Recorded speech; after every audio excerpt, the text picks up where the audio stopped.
ಮಂಡಿಕಲ್ ಶ್ರೀ ಪ್ರಸನ್ನ ಚೌಡೇಶ್ವರಿ ಆವರಣದಲ್ಲಿ ವೀರಾಂಜನೇಯ ಸ್ವಾಮಿ ದೇವಾಲಯ ಸುಮಾರು ವರ್ಷಗಳಿಂದ ಇದ್ದು, ಅದನ್ನು 10 ವರ್ಷಗಳ ಹಿಂದೆ ಹಿರಿಯ ಗ್ರಾಮಸ್ಥರಾದ ಕೃಷ್ಣಮೂರ್ತಿ ಸ್ವಾಮಿಗಳ ಮಗಳು ಮತ್ತು ಅಳಿಯಂದಿರು ಹಾಗೂ ಅವರ ಸಹಕಾರದಿಂದ ದೇವಾಲಯ ಜೀರ್ಣೋದ್ಧಾರ ಆಗಿದ್ದು, ಈಗ ಧ್ವಜಸ್ತಂಭ ಮತ್ತು ಶಿಖರವನ್ನು ಅವರೇ ಸಹ ಮಾಡಿ ಕೊಟ್ಟಿರುತ್ತಾರೆ.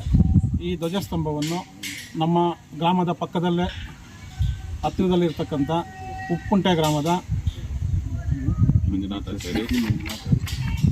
ಗ್ರಾಮದ ಶಂಕರಾಚಾರಿ ಶಿಲ್ಪಕಲೆಗಾರರು ಆದಂತಹ ಡಾಕ್ಟರ್ ಮಂಜುನಾಥಾಚಾರಿ ಮತ್ತು ನಂದೀಶಾಚಾರಿ ಹಾಗೂ ವಿನಯಾಚಾರಿಗಳು ತುಂಬ ಅತ್ಯುತ್ತಮವಾಗಿ ಅವರ ಕೈಚಳಕದಿಂದ ಮಾಡಿಕೊಟ್ಟಿರುತ್ತಾರೆ. ಅವರಿಗೂ ಸಹ ನಮ್ಮ ಗ್ರಾಮಸ್ಥರ ಪರವಾಗಿ ಕೃತಜ್ಞತೆಗಳನ್ನು ಸಲ್ಲಿಸುತ್ತಿದ್ದೇವೆ. ಚೌಡೇಶ್ವರಿ ದೇವಾಲಯದ ಸಂಕೀರ್ಣದಲ್ಲಿರುವ ಶ್ರೀ ವಿಜಯ ಆಂಜನೇಯ ಸ್ವಾಮಿಯ ದೇವಸ್ಥಾನದ ಗರುಡಗಂಬವನ್ನು ಇಂದು ಸ್ಥಾಪಿಸಲಾಯಿತು. ಈ ಗರುಡಗಂಬವನ್ನು ಉಪ್ಪುಕುಂಟೆ ಗ್ರಾಮದ ಶ್ರೀ ಶಂಕರಾಚಾರ್ಯ ಶಿಲ್ಪ ಕಲೆಗಾರರು ನಿರ್ಮಿಸಿಕೊಟ್ಟಿರುತ್ತಾರೆ. ಇದು ಬಹಳ ಸುಂದರವಾಗಿ ಕೆತ್ತನೆ ಕೆಲಸವನ್ನು ಮಾಡಿರುತ್ತಾರೆ. ಹಾಗೂ ಈ ಗೋಪುರಕ್ಕೂ ಸಹ ಕಲಶವನ್ನು ಸಹ ಮಾಡಿಕೊಟ್ಟಿರುತ್ತಾರೆ. ಬಹಳ ಸುಂದರವಾಗಿ ಬಹಳ ಅಚ್ಚುಕಟ್ಟಾಗಿ ಅವರ ಕೆಲಸವನ್ನು ನಿರ್ವಹಿಸಿರುತ್ತಾರೆ.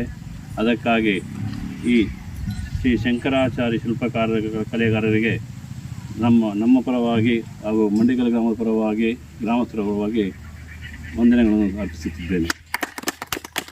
ಚಾಮುಂಡೇಶ್ವರಿ ದೇವಾಲಯದ ಆವರಣದಲ್ಲಿ ಶ್ರೀ ವೀರಾಂಜನೇಯ ದೇವಸ್ಥಾನದ ಗರುಡಗಂಬವನ್ನು ಪ್ರತಿಷ್ಠಾಪನೆ ಮಾಡೋದಕ್ಕೋಸ್ಕರವಾಗಿ ನಮ್ಮ ಉಮಾಪತಿ ಮತ್ತು ದಾಕ್ಷಾಣಿಯವರು ಇಷ್ಟಪಟ್ಟಿರ್ತಾರೆ.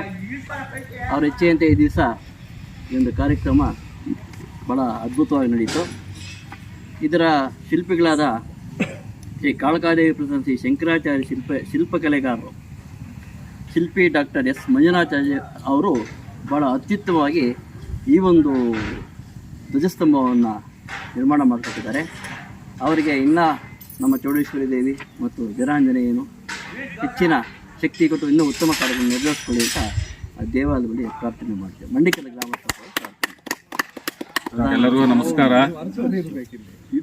ನಮ್ಮ ಕೋಲಾರ ಜಿಲ್ಲೆ ಮುಳಬಾಲ್ ತಾಲೂಕಿನ ತುಗಸಂದ್ರ ಹೋಬಳಿಯ ಪುರಾಣ ಪ್ರಸಿದ್ಧ ಮಂಡಿಕಲ್ ಶ್ರೀ ಪ್ರಸನ್ನ ಚೌಡೇಶ್ವರಿ ದೇವಾಲಯದ ಆವರಣದಲ್ಲಿ ಯಾವಾಗೋ ಇತಿಹಾಸ ಕೇಳಿಸ್ಕೊಂಡಿರ್ತಕ್ಕಂಥದ್ದು ನಮ್ಮದೇ ಗ್ರಾಮಸ್ಥರಾದಂಥ ಸಿದ್ದಗಟ್ಟ ಚಿಕ್ಕರಾಮಯ್ಯ ಅಂತಕ್ಕಂಥವರು ಚಿಕ್ಕದಾಗಿ ಒಂದು ಈ ವೀರಾಂಜನೇಯ ಸ್ವಾಮಿ ದೇವಾಲಯನ ನಿರ್ಮಾಣ ಮಾಡಿರ್ತಾರೆ.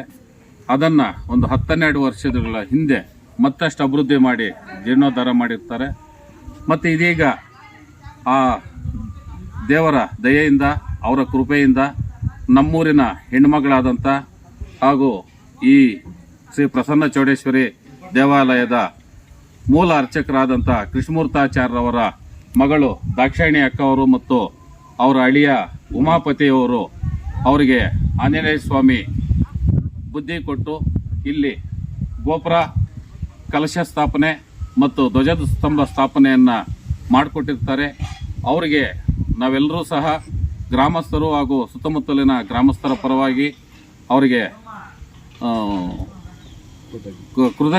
ಕೃತಜ್ಞತೆಗಳನ್ನು ತಿಳಿಸ್ತಾ, ಈ ಒಂದು ಕೆಲಸವನ್ನು ಮೊದಲ ಕಾಲದಲ್ಲಿ ಎಲ್ಲಾದರೂ ಬೇಲೂರು ಹಳೇಬೀಡು ಕುರುಡುಮಲೆ ಇಂಥ ಕಡೆ ಹೋದಾಗ ಯಾರು ಮಾಡಿದ್ರು ಒಳ್ಳೆ ಶಿಲ್ಪಿಗಳು ಅಂತಕ್ಕಂಥ ನೆನಪನ್ನು ನಾವು ಆ ಇತಿಹಾಸನ ಮೆಲುಕು ಹಾಕ್ತಿದ್ವಿ.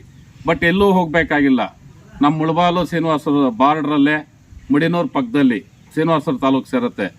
ಉಪ್ಪುಕುಂಟೆಯಲ್ಲೇ ನನ್ನ ಗೆಳೆಯ ಡಾಕ್ಟರ್ ಮಂಜುನಾಥಾಚಾರಿ ಮತ್ತು ಅವರು ಸಹೋದರರಾದಂಥ ನಂದೀಶಾಚಾರಿ ಮತ್ತು ವಿನಯಾಚಾರಿ ಅವರೆಲ್ಲ ಸೇರಿ ಅಂದಿನ ಡಕಣಾಚಾರ್ಯ ಜಕಣಾಚಾರ್ಯ ಅವ್ರನ್ನ ನೆನೆಸ್ಕೊಳ್ತಕ್ಕಂಥ ಕೆಲಸವನ್ನು, ಆ ಕಲೆಯನ್ನು ಅವರು ಕರಗತ ಮಾಡಿಕೊಂಡು ಅತ್ಯುತ್ತಮವಾದಂಥ ನಮಗೆ ಒಂದು ಧ್ವಜಸ್ತಂಭವನ್ನು ಮಾಡಿಕೊಟ್ಟಿದ್ದಾರೆ. ಅವ್ರದ್ದೇ ಒಂದು ಅಪಾರವಾದಂಥ ನಂಬಿಕೆ ಏನು ಅಂದರೆ, ಅವ್ರು ಮಾಡಿರ್ತಕ್ಕಂಥ ಕೆಲಸ ನೋಡಿ ಎಂಥದ್ದೇ ದೇವಾಲಯ ಆಗಲಿ ಎಂಥದ್ದೇ ಶಿಲ್ಪಿ ಕಲೆ ಆಗಲಿ ಅವರ ಕೈ ಚಳಕದಲ್ಲಿ ಮೂಡಿ ಬರುತ್ತೆ ಅಂತಕ್ಕಂಥ ಒಂದು ಮಹತ್ವಾಕಾಂಕ್ಷೆ ಸಹ ನಮ್ಮಲ್ಲಿರುತ್ತೆ. ತುಂಬ ಒಳ್ಳೆಯ ಕೆಲಸಗಾರರು. ಮುಂದಿನ ದಿನಗಳಲ್ಲಿ ಮತ್ತಷ್ಟು ಅಭಿವೃದ್ಧಿಯಾಗಿ ಒಳ್ಳೆ ಕೆಲಸಗಳು ಸಿಕ್ಕಲಿ. ಇವರ ಕಾರ್ಯವೈಖರಿಯನ್ನು ನಾನು ಹೆಚ್ಚಿಗೆ ನೋಡಿರಲಿಲ್ಲ, ಇವತ್ತು ನೋಡಿದ್ರೆ ತುಂಬ ಮೆಚ್ಚುಗೆ ಆಗ್ತಿದೆ. ಅವ್ರಿಗೂ ಸಹ ನಾನು ಕೃತಜ್ಞತೆಗಳನ್ನು ಅರ್ಪಿಸ್ತಾ ನನ್ನ ಮಾತನ್ನು ಮುಗಿಸ್ತೀನಿ. ಈ ಸಂದರ್ಭದಲ್ಲಿ ಇಲ್ಲಿ ಮೊದಲು ಅವ್ರ ಪಾಡ್ಗೆ ಅವ್ರು ಬಂದು ನಮಸ್ಕಾರ ಹಾಕ್ಕೊಂಡು ಹೋಗ್ತಾ ಇದ್ರು. ಸುಮಾರು 10 ವರ್ಷಗಳ ಹಿಂದೆ ಏನು ಜೀರ್ಣೋದ್ಧಾರ ಆಯಿತು, ಅವತ್ತಿಂದ ಇವತ್ತಿನ ತನಕ ಇಲ್ಲಿನ ಮೂಲ ಅರ್ಚಕರಾದಂಥ ದಿವಂಗತ ಕೃಷ್ಣಮೂರ್ತಾಚಾರ್ಯವರ ಕಿರಿಯ ಪುತ್ರ ಕೆ ಶಿವಕುಮಾರ್ ಅವರು ಅರ್ಚಕರಾಗಿ, ಪ್ರಧಾನ ಅರ್ಚಕರಾಗಿ ಕೆಲಸ ಮಾಡ್ತಾ ದೇವಸ್ಥಾನನ ದಿನೇ ದಿನೇ ಅಭಿವೃದ್ಧಿ ಪಥದತ್ತ ತಗೊಂಡು ಹೋಗೋಕ್ಕೆ ಅವರು ಸಹ ಒಬ್ಬ ಮೂಲಕರ್ತರಾಗಿರ್ತಾರೆ ಅಂತ ಹೇಳ್ಬಿಟ್ಟು ಈ ಸಂದರ್ಭದಲ್ಲಿ ನಾನು ಹೇಳಕ್ಕೆ ಇಷ್ಟಪಡ್ತೀನಿ.